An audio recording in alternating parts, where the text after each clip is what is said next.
Alright guys, we're going to talk about diabetes and travel, and of course the camera's upside down because when you travel, all of your routines get thrown out the window and your whole world gets flipped turned upside down. So let's chat. Alright, now we are settled in our right side up camera.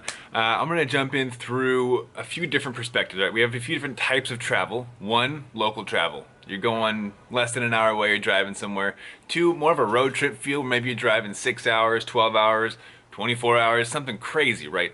That's going to be a different perspective, a different encounter than local travel. You have different things to worry about. And then the next level is international travel. You're flying, you're taking boats, you're doing all sorts of stuff. There's kind of increasing amounts of responsibilities, of planning ahead that you have to worry about. Now, this video I'm talking about international travel specifically, even though most of our recent trips have been about road trips, and it's been a lot of Arizona and Texas and going up and down California. So that's been my experience recently, but having been to over 36 countries, I have done a lot of air travel as well. So let's jump into air travel. All right, so number one, traveling, I totally understand, can be a bit scary. There's a lot of unknowns. There's a lot of, am I going to have enough sugar? Am I going to have enough supplies? Do I have enough insulin? A lot of things are changing, and it's because your routine is changing. In most cases, we are people of habit, right? We are creatures of habit, and we like when things are similar. We like having our morning routines, our nighttime routines. It's comfortable. So when you travel, you're breaking out of that norm, and it's going to introduce a few new variables. Number one, do you have enough supplies? Now, when I pack for a trip, I always look at the total duration of the trip, i.e. if I'm going for 7 days, 10 days, 14 days, right? How long is the trip, and how many supplies do I need to make it through that trip? So if I'm going for 7 days, I'm going to map out exactly how much insulin I need, how many pump site changes or insulin pens or cartridges or pen needles or syringes, whatever I'm using. Think of everything you use for diabetes. How much do you need to make it through that week, okay? Now you've got that mapped out, multiply that by 3. And that's what you're bringing on this trip. You need to make sure you have enough supplies to get through any situation. Keep in mind, let's say you're on an insulin pump like I am right now. You might have to change your site more than once every 2 to 3 days. It might be 2 or 3 times in a day. What if your pump site gets ripped out? What if the site doesn't work as well as you had hoped? What if you run out of insulin? What if your insulin overheats? There's always different variables that we forget about or that we don't expect that could potentially lead to us needing more supplies than we would normally need at home. So I always like to bring at least 3 times as much as I would need. So if I'm gonna go for 7 days and my Dexcom is gonna last for the whole 7 days, I'm still gonna bring extra Dexcoms. What happens if the sensor goes bad? What happens if it fails? If it gets ripped off, right? There's a lot of different things you wanna plan for so you can plan for the unexpected. Now, when flying internationally, or driving, I guess this applies for road trips too, right? So far everything does. Interesting.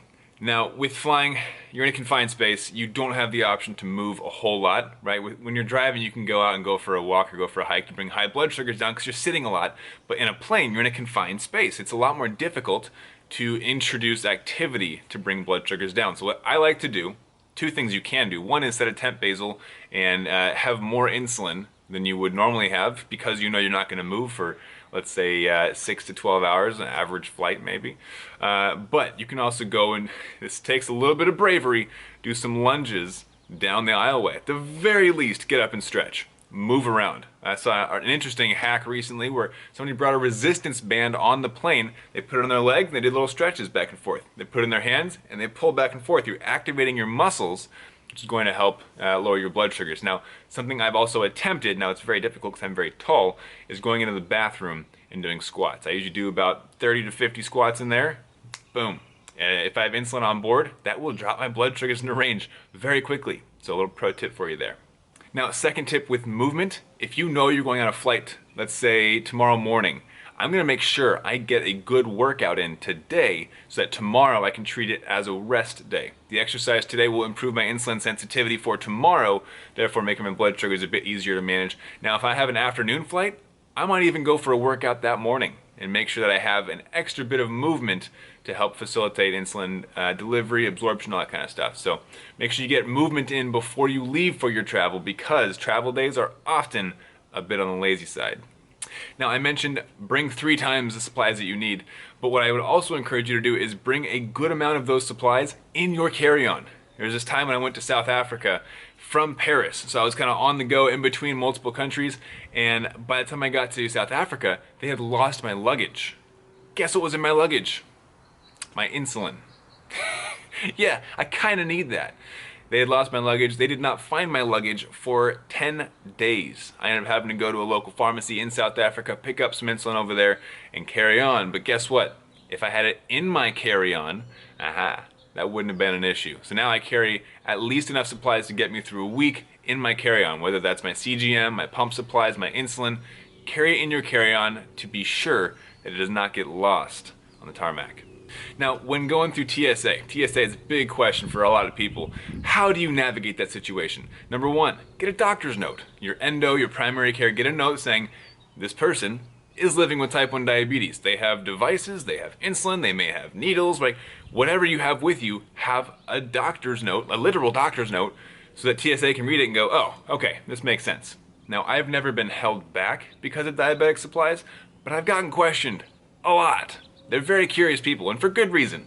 I'm honestly grateful that they are questioning and looking to see what is going on, because I don't want people getting on planes that I'm going to go on with mysterious stuff. So I'm grateful for that, but get a doctor's note. It's going to make your life a lot easier. That way, if they do ask for it, you can present it.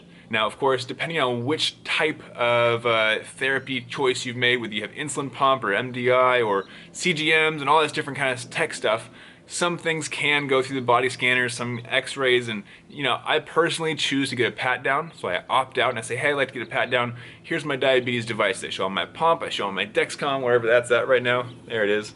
And I say, look, this is for type 1 diabetes. And nowadays, they're actually pretty familiar with it, which is awesome. Last time I flew was to Hawaii, and they said, oh yeah, we know Dexcom. We got that. It's a type 1 diabetes thing, right? And I was like, oh my gosh, you guys, you understand. This is so exciting. Because even just a couple of years ago, I have gotten questions like no other. Is that the new Apple smartwatch? Is that a nicotine patch? Is that blah, blah, blah, blah? And they just rattle off and they never get it right. They're starting to understand, but be ready for a couple questions here and there. Make sure you research and look to see if your diabetes tech can go through the x-ray scanner and to see if your wearable tech can go through the scanners as well. Very important. You do not want to break it when you're going abroad. That would be not ideal. Now, here's an interesting one. Time zones. With different time zones, we're going to bed at different times, waking up at different times, or eating at different times. So if your basal insulin isn't set properly, you don't have that nailed down, that's an extra variable. But on top of that, even if it is nailed down perfectly, different time zones can introduce a new variable, right? Our different hormone schedule, our bodies are releasing and experiencing maybe dawn phenomenon at different times. And so you might not match up perfectly. So for those first couple of days, especially, keep a close eye on that. Be extra wary that your blood sugars might fluctuate and might not cooperate quite the same. Now, on that note, make sure you're always bringing enough sugar with you. Make sure you have a blood sugar tester or your CGM or something to test your blood sugars, because there's a good chance that you're introducing more activity than you normally would. Walking around, exploring cities, going on adventures. At least I hope you're not sitting in your hotel room all day when you're on vacation. That does not sound like fun to me.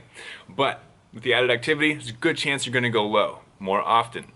So make sure you have a way to test your blood sugars and make sure you have a way to treat your blood sugars. Always, always carry sugar with you. I personally use glucose tablets because they're not going to go rotten. They're not going to melt in my backpack. They're not going to turn into a smoothie like a banana might and get everything else all banana-y. But find something that you enjoy that works well for treating your blood sugars. It could be gummy bears or jelly bellies or juice or glucose tabs or whatever it is that you choose, but have sugar on you. I don't care if you have a high blood sugar and you're going for a walk, bring sugar on that walk, okay? There have been times where I've had high blood sugar and plummeted all the way down and had to eat sugar because of a tiny bit of activity, right? Be ready for that, carry sugar, and have a way to test your blood sugars as well. Now, last thing I want to mention, this is a pretty short video, but anything that is outside of your norm is a new variable, right? I talk about variables a lot. I'm the formula guy. I talk about how to analyze blood sugars so you can fix them and automate them. You can focus more on what's important to you in life, right? It's because diabetes, it sucks a lot of energy out of us if we don't know how to control it properly. So I help people essentially run their diabetes on autopilot. If you want more information on that, go check out ftfwarrior.com or our new program, diabetesinaction.com. There's a free webinar coming out shortly on that. But what I was going to say is with these new variables, if you are walking a lot more, going on guided tours, maybe you are going river rafting, maybe it's maybe you're swimming, you're snorkeling in Hawaii, right?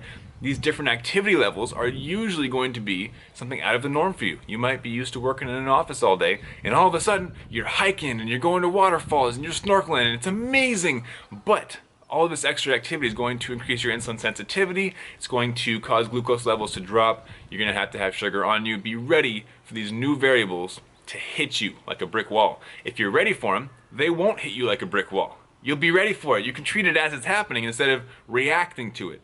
But be ready, and it's going to be a lot easier. Now, last step, last one at all, enjoy your vacation. Don't let diabetes hold you back from experiencing your life. Don't let diabetes get in the way of you enjoying life. And if you're looking for a way to automate your blood sugars and understand what causes those variables, go check out diabetesinaction.com, and I'll show you exactly how to do that. Hope you guys have an awesome day. Hope you have an amazing trip wherever you're going, because I know you searched this video for a reason. It's going to be a blast. You're going to have a great time, and I hope your blood sugars cooperate. Have an awesome day, and keep up the fight. Also, you should totally subscribe right there. Just click the button, subscribe, so you don't miss the updates. Just subscribe.